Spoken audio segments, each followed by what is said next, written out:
Meu nome é Alessandra, e a maior parte da minha vida se resumiu a encontrar conforto na rotina e no silêncio dos números. Cresci em Atlanta, em uma casa pequena e antiga, ao lado do meu pai.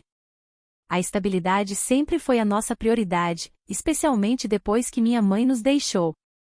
Meu pai, um homem de negócios, sempre me incentivou a trabalhar duro, economizar e não dar passos maiores que a perna. Aos 30 anos, eu me tornei contador em uma empresa de médio porte, e meus dias eram uma sucessão monótona de planilhas e cálculos. O momento mais emocionante que eu vivenciei no trabalho foi quando atualizaram o sistema de informática. Tudo mudou em uma noite. Minha amiga de faculdade, Luzia, me arrastou para a festa de aniversário dela. Eu me encolhi em um canto da sala lotada, apertando uma lata de energético, me sentindo deslocada naquele vestido que parecia apertado demais e na minha própria pele. Eu já estava planejando a minha saída, quando, de repente, ele se aproximou. Daniel. Ele era alto, tinha uma presença descontraída que parecia preencher o ambiente, e o cabelo escuro emoldurava um sorriso capaz de fazer você esquecer seu próprio nome. Ei, você é a Alessandra, não é? A voz dele cortou o som alto da música. Apenas assenti, segurando a lata com mais força. Sim, sou eu. E você? Daniel. Ele se encostou na parede ao meu lado, como se já fossemos velhos conhecidos. Se importa se eu ficar por aqui? De jeito nenhum, respondi, quase sussurrando por causa da música. Senti meu rosto esquentar, mas tentei agir naturalmente. Então, Alessandra, qual é a sua? Por que você está se escondendo no canto? O tom dele era leve, mas seus olhos mostravam uma curiosidade sincera. Só vim pelo aniversário da Luzia, eu disse, dando de ombros. É difícil dizer não a ela. Você a conhece do trabalho? Ela é incansável com esses convites. Por falar nisso, ela me disse que você é contadora. Ele riu. Fiquei surpresa que ele soubesse. Sim, números são o meu forte. Não é muito glamouroso, eu sei. Parece que você mantém o mundo funcionando, ele comentou. Não consegui identificar se ele estava brincando, mas me fez sorrir. Longe disso, é mais como evitar que as planilhas explodam. Dei um gole na minha bebida, sentindo a confiança crescer. E você? Qual a sua história? Sou só um cara procurando diversão. Ele sorriu, e os cantos de seus olhos se enrugaram. Sou designer gráfico, mas estou preso em um emprego que suga minha alma. Não é o meu sonho, mas paga as contas. Continuamos a conversar, e o barulho da festa parecia desaparecer. Ele me perguntou sobre os meus livros preferidos e falou do amor que ele tinha por filmes antigos de ficção científica. Era fácil, como se nos conhecêssemos há anos. Quando ele sugeriu sairmos para pegar um ar, não hesitei. O quintal era um alívio, e a noite fresca de Atlanta nos envolveu como um abraço. Sentamos em cadeiras de pátio e falamos sobre tudo e nada ao mesmo tempo, a aversão dele pelo trabalho, meu talento secreto em resolver quebra-cabeças, e a beleza do horizonte de Atlanta. Quando a festa estava quase no fim, Daniel pegou o celular. Posso pegar o seu número, Alessandra? Adoraria te ver de novo. Meu coração deu um salto. Eu não estava acostumada com esse tipo de coisa. Caras como Daniel não entravam na minha vida, mas algo nele parecia certo, como uma peça de quebra-cabeça que se encaixa perfeitamente. Claro, eu disse, digitando meu número no celular dele. O sorriso dele iluminou o escuro, e pela primeira vez em muito tempo, senti que minha vida estava prestes a ficar muito mais interessante. Os dias seguintes à festa foram como um sonho. Daniel me mandou uma mensagem na manhã seguinte, e logo marcamos nosso primeiro encontro. Eu estava uma bagunça de nervos. Quase não namorei na vida, a não ser por uns encontros desastrosos na faculdade. Em frente ao meu armário, eu me questionava sobre cada roupa, mas acabei optando por um vestido azul marinho simples e elegante. Quando Daniel chegou em seu carro, ele me deu aquele mesmo sorriso de derreter o coração. Você está deslumbrante, Alessandra, ele disse, e eu corei de tal forma que provavelmente fiquei luminosa. Ele me levou a um pequeno bistrô em uma área boêmia da cidade, um lugar com luzes quentes e um cheiro de pão fresco que me fez sentir em casa. Pedimos massa, a dele com um molho de trufas e a minha com molho marinara, porque eu tinha medo de sujar meu vestido. Durante o jantar, ele se inclinou e brincou com o garfo. Então, Alessandra, me conte algo que ninguém mais sabe sobre você. Ri e cutuquei minha comida. Eu não sou tão interessante, mas consigo resolver um cubo mágico em menos de 1 minuto. Os olhos dele brilharam. Não acredito. Isso é muito legal. Você precisa me mostrar uma hora. Talvez eu mostre, eu disse, começando a relaxar. Sua vez. Algum talento secreto? Eu faço os melhores tacos de café da manhã que você já provou, ele disse, estufando o peito de forma brincalhona. Me desafia um dia e eu te provo. Fechado. Fechado, eu respondi, e meus nervos desapareceram. Conversamos por horas, sobre meu amor pela organização e pelos números, e sobre a frustração que ele sentia com o trabalho que se parecia mais com burocracia do que com arte. Era como se o mundo lá fora não existisse. As semanas seguintes foram um turbilhão. Daniel me mostrou partes de Atlanta que eu nunca tinha explorado, como cafés escondidos e um parque tranquilo com vista para o horizonte da cidade. A gente almoçava perto do escritório dele ou nos encontrávamos depois do trabalho. E a cada encontro, eu sentia que estava vendo a cidade, e a mim mesma, com outros olhos. Eu já não era apenas a contadora quieta. Eu era alguém que Daniel realmente via. E isso me encheu o coração da melhor maneira possível. As coisas ficaram sérias rapidamente. Em um fim de semana, Daniel me levou para conhecer os pais dele, Sônia e Arthur, na casa confortável, mas um pouco desgastada deles, em um bairro suburbano de Atlanta. Sônia me recebeu com um abraço que quase tirou o meu ar. Ah, Alessandra, ouvimos falar muito de você, ela disse com um sorriso caloroso, mas com os olhos afiados, como se estivesse me avaliando. Arthur apertou a minha mão com firmeza. É um prazer te conhecer, Alessandra. Daniel diz que você é uma maga com os números. Não é tão emocionante, eu disse, rindo. Apenas mantendo as coisas organizadas. O jantar foi barulhento e cheio de histórias, como o amor de Sônia por jardinagem e as intermináveis histórias de Arthur sobre seu antigo emprego como vendedor. Daniel ficava me olhando, e a mão dele roçou na minha debaixo da mesa. Naquele momento, eu senti que eu pertencia àquela família. Algumas semanas depois, levei Daniel para conhecer meu pai. Ele o avaliou enquanto tomava um café, mas acabou sorrindo. Ele é um bom rapaz, Alessandra, ele me disse mais tarde. Essa aprovação significou tudo para mim. Certa noite, estávamos passeando pelo Parque Piedmont, com o horizonte de Atlanta brilhando na distância. Daniel parou de repente, com as mãos nos bolsos.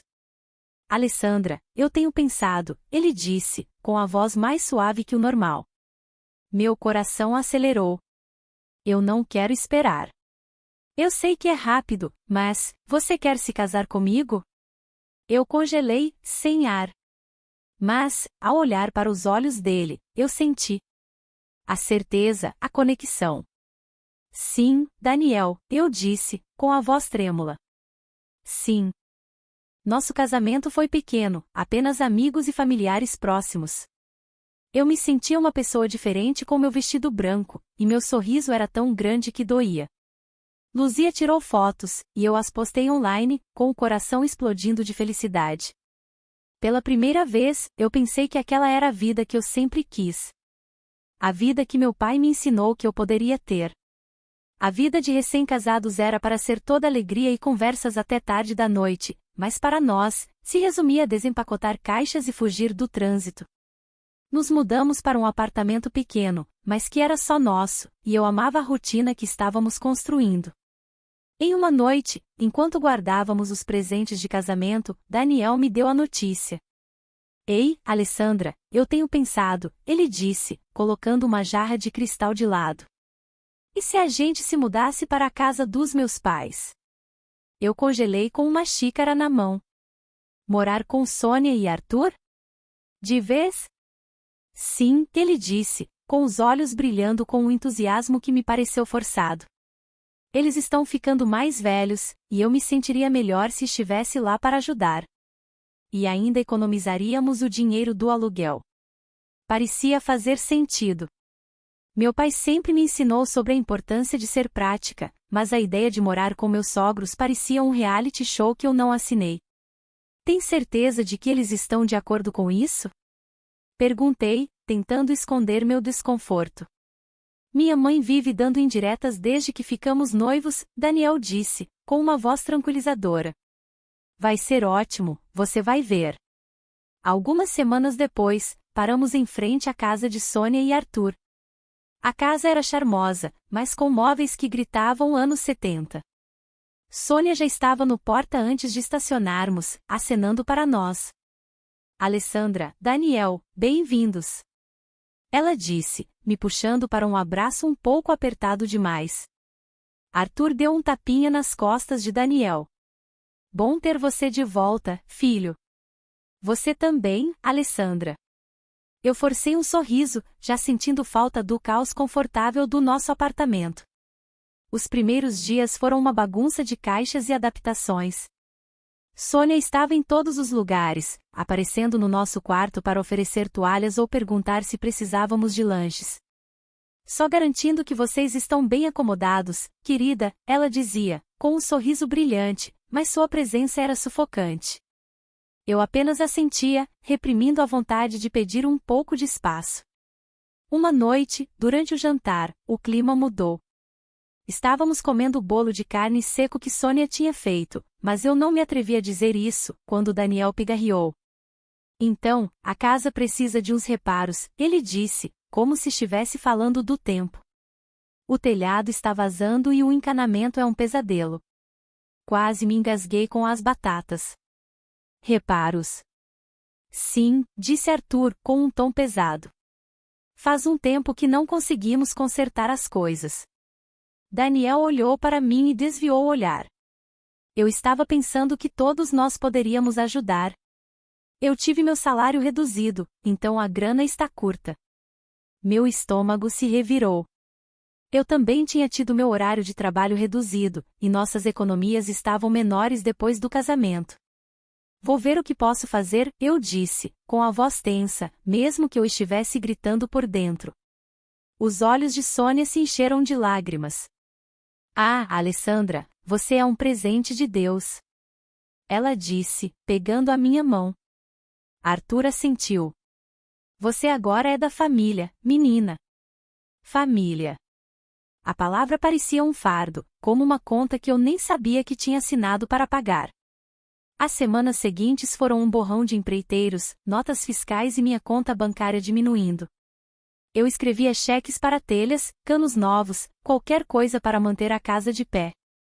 Sônia elogiava como tudo estava ficando lindo, enquanto Arthur dava tapinhas no meu ombro como se eu fosse um dos caras. Você é a nossa salvação, Alessandra, ele dizia. Mas cada vez que eu entregava um novo cheque, eu me sentia menos como uma salvadora e mais como um banco. Em uma noite, depois de um dia exaustivo, desabei na cama. Daniel sentou ao meu lado, com a mão na minha. Obrigado por tudo isso, Alessandra, ele disse, com a voz suave. É para o nosso futuro, certo? Eu olhei para o teto, o peso das palavras dele me esmagando. Certo, eu ecoei, mas meu coração não estava naquilo. Eu não conseguia tirar da cabeça a sensação de que estava investindo tudo o que eu tinha no sonho de outra pessoa. A voz do meu pai ecoou na minha mente, trabalhe duro, seja esperta. Eu me perguntei se eu tinha sido ingênua demais, rápida demais em dizer sim. Mas eu já tinha ido longe demais para voltar. A casa estava começando a parecer uma revista de decoração, mas o orgulho que eu sentia estava afogado na constante drenagem da minha poupança. Eu tentei me manter firme, me dizendo que era pela família, por Daniel. Foi quando tudo mudou de repente. Em uma noite, durante o jantar, o falatório de Sônia parou. Ela trocou um olhar com Arthur, e o ar na sala ficou pesado. Precisamos conversar, ela disse, com a voz trêmula. O garfo de Daniel parou no ar, e meu estômago se apertou. O que está acontecendo? Perguntei, já temendo a resposta. Arthur pigarreou, sem sua arrogância habitual. A casa, ela tem uma hipoteca, uma bem grande. Devemos $300.000, e o banco está nos pressionando. Se não pagarmos logo, podemos perder tudo.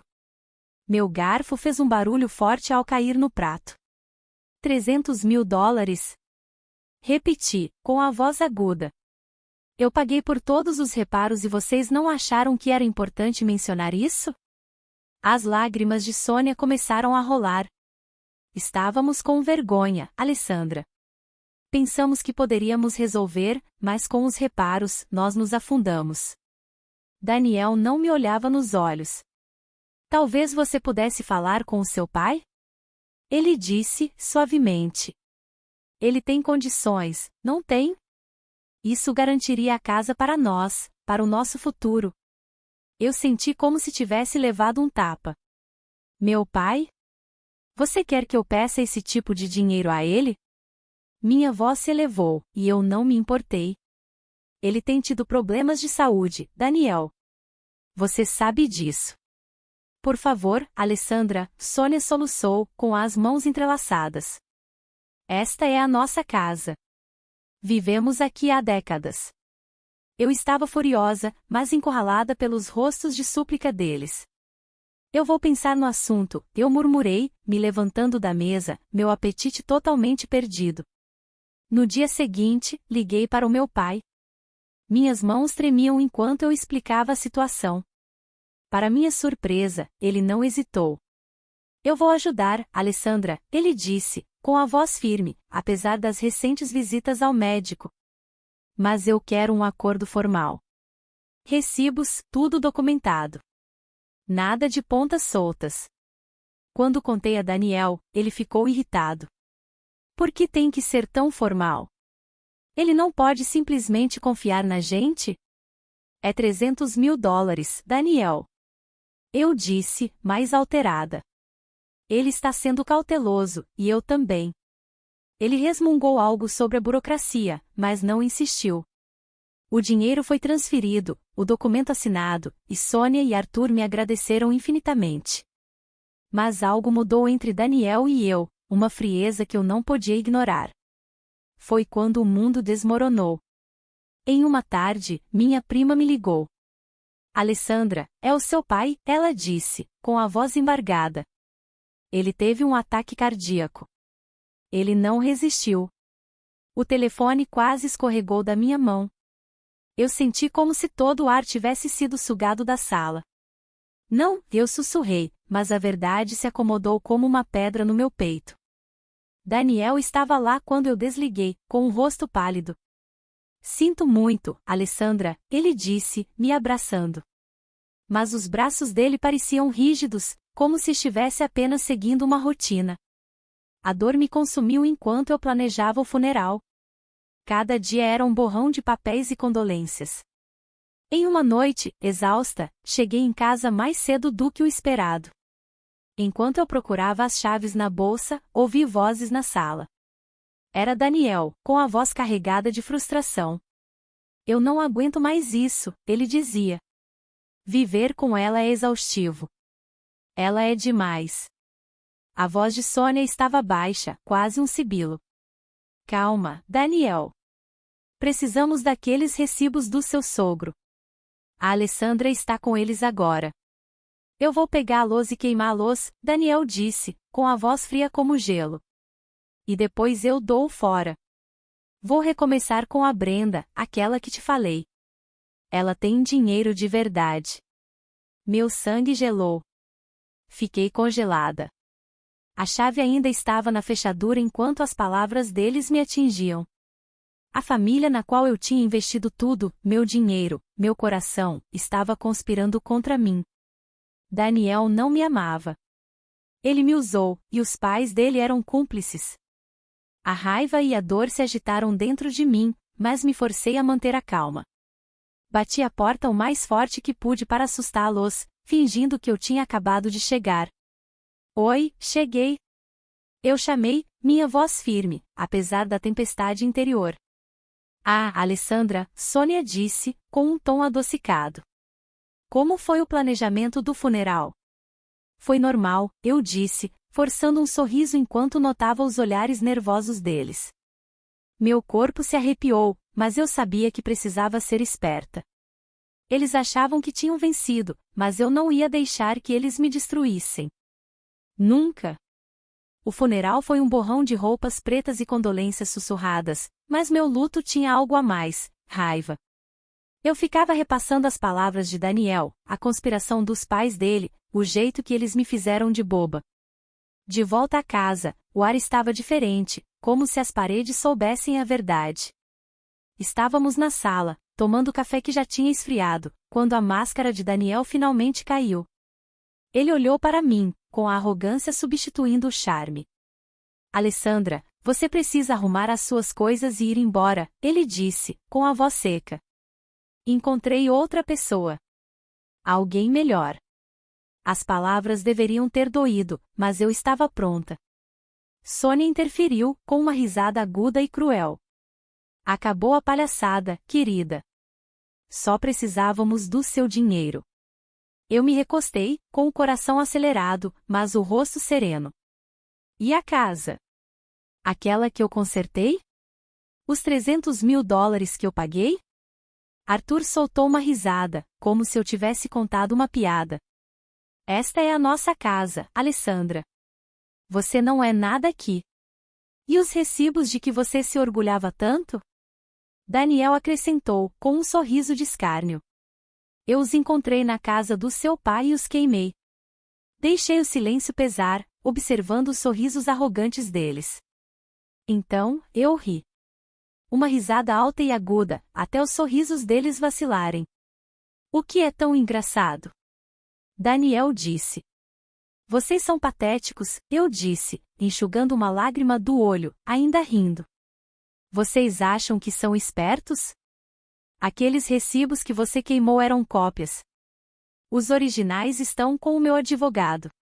A cor fugiu dos rostos deles. O sorriso de Daniel desapareceu, dando lugar ao pânico. Você está blefando, ele gaguejou. Tente a sua sorte, eu disse, com a voz firme. Quero meu dinheiro de volta. Todo ele. Se não, minha próxima ligação será para a polícia. Arthur tentou bancar o pacificador, com a voz trêmula. Alessandra, vamos conversar. Podemos resolver isso. Mas eu não estava mais para a conversa. As semanas seguintes foram uma batalha de vontades. Eles tentaram de tudo, culpa, lágrimas e até desculpas falsas, mas eu me mantive firme. Na mesa da cozinha, agora legalmente minha, eu estabeleci os termos: a casa seria transferida para o meu nome ou eu apresentaria queixa. Sem jogo. Eles cederam. No escritório do advogado, o ar estava carregado de tensão enquanto assinávamos os papéis. Eu observei cada assinatura, garantindo que não houvesse brechas. Quando a casa se tornou oficialmente minha, eu coloquei os documentos em uma pasta e olhei para Sônia, que parecia menor, desanimada. Estes ficam a salvo, eu disse, tocando a pasta. Chega de truques. O divórcio foi rápido. Daniel mal falava, a arrogância dele tinha sumido. Quando tudo acabou, senti que finalmente podia respirar. No dia em que eles se mudaram, eu estava na fachada da minha casa, observando Daniel, Sônia e Arthur colocando suas coisas em uma van velha. Os rostos deles estavam sombrios, e os movimentos lentos. Senti uma estranha mistura de triunfo e tristeza. Não era assim que eu imaginava o fim do meu casamento, mas era a única maneira de seguir em frente. Fiquei sabendo por amigos que a Brenda de Daniel o dispensou semanas depois do divórcio, sem querer lidar com os problemas dele. Sônia e Arthur estavam presos em um apartamento pequeno, muito diferente da casa que eles conspiraram para manter. Eles tentaram me ligar, mandar mensagens e até apareceram com desculpas, mas eu bloqueei todos. Eu não era mais o peão deles. Em uma tarde, enquanto estava na sala, a campainha tocou. Olhei pelo olho mágico e vi Daniel com um buquê murcho. Abri a porta, já rindo da ousadia. Sério, Daniel? Flores. Ele se mexeu, parecendo menor do que eu me lembrava. Alessandra, eu estraguei tudo. Eu vejo isso agora. Quero consertar. Eu me encostei na porta, minha diversão se transformando em pena. Consertar? Você não está aqui por mim, Daniel. Você está aqui porque seu plano desmoronou. Mas esta vida, eu fiz um gesto para casa, agora cheia dos meus toques pessoais. É minha agora, não sua. O rosto dele se contraiu, e ele se afastou, com as flores murchas. Alessandra, por favor. Acabou, eu disse, com a voz firme. Não volte mais. Fechei a porta, e o som do clique ressoou como um ponto final. Lá dentro, a casa estava quieta, com a luz do sol entrando pelas janelas. Afundei na minha poltrona, com um livro no colo, e senti a paz pela qual eu tinha lutado. As paredes, que antes carregavam o peso de mentiras, agora guardavam a minha história. Uma história de traição, sim, mas também de força. Pensei no meu pai, nas lições que ele me ensinou sobre ser forte, e sorri. Eu tinha perdido muito, mas tinha me encontrado. O futuro estava aberto. Uma página em branco que eu poderia escrever do meu jeito. Eu dei um gole no meu chá, virei a página do meu livro e me deixei ser envolvida pelo silêncio. O que viesse a seguir, eu estava pronta. Obrigada por ouvir a história de Alessandra. Se você gostou desse vídeo, por favor curta e compartilhe para nos apoiar a trazer mais histórias inspiradoras, e se inscreva no canal para não perder nenhum lançamento. Até o próximo vídeo.